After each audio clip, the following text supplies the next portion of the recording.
સુરતના કતારગામ વિસ્તારમાં આવેલ શ્રી કૃષ્ણનગર સોસાયટીમાં શેરી ગરબામાં ભારે રમઝટ બોલાવી લોકોને પણ શેરી ગરબા રમવા માટે અપીલ કરવામાં આવી. હાલમાં નવરાત્રીનો તહેવાર ચાલી રહ્યો છે ત્યારે લોકો ડોમ અને પાર્ટી પ્લોટની અંદર નવરાત્રી રમવાનો ક્રેઝ લોકોની અંદર વધી રહ્યો છે. ત્યારે સુરત શહેરના ડભોલી વિસ્તારમાં આવેલા શ્રી કૃષ્ણનગર સોસાયટીના રહીશો દ્વારા પરંપરાગત રીતે આ નવરાત્રી છે તે સોસાયટીની અંદર પરિવાર સાથે ફરી મળીને રમતા નજરે પડ્યા. વર્ષોથી સોસાયટીની અંદર નવરાત્રી રમી રહ્યા છે. સાથે પોતાની સંસ્કૃતિ જાળવવા માટે સોસાયટીનો કોઈ પણ સભ્ય બહાર નવરાત્રી રમવા માટે જતા નથી. આ પરંપરા આવનારા દિવસોની અંદર પણ જાળવી રાખવામાં આવશે. સોસાયટીની અંદર પરિવાર સાથે મિત્રો સાથે નવરાત્રી રમવાની એક અનોખી મજા હોય છે. સોસાયટીના લોકો સાથે મળી નાસ્તા પાણી કરી અને નવરાત્રીની મોજ માણતા નજરે પડ્યા. ખાસ કરીને સોસાયટીના યુવા વર્ગ પણ આ નવરાત્રીની અંદર સતત જોડાઈ રહ્યા છે.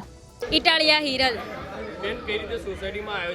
સોસાયટીમાં ખૂબ જ સરસ એવું આયોજન થાય છે. અમે બધી ફ્રેન્ડ્સો ગ્રુપમાં બહાર જઈ શકતી નથી કેમ કે અમને સોસાયટી રમવામાં આનંદ વધારે મળે છે અને અમે સાથે મળીને બધા સાથે રહીને બધા સાથે ગરબા રમીએ છીએ. અમને અને ગરબા રમવાનો ખૂબ જ મહોત્સવ અને વધારે પડતો આનંદ અમને અમારી સોસાયટીમાં થાય છે અને અમે બધા ખૂબ ખુશ છીએ ગરબા રમીને અને અમે નાસ્તા અને સાથે મજા માણીને નાસ્તા સાથે ભેગા મળીને કરીએ છીએ અને અમારા કૃષ્ણનગરમાં કોઈ પણ વ્યક્તિ બહાર જવાનું ઈચ્છતી નથી કેમ કે અમારી કૃષ્ણનગર સોસાયટીમાં અમને ખૂબ જ મજા આવે છે ગરબા રમવાની.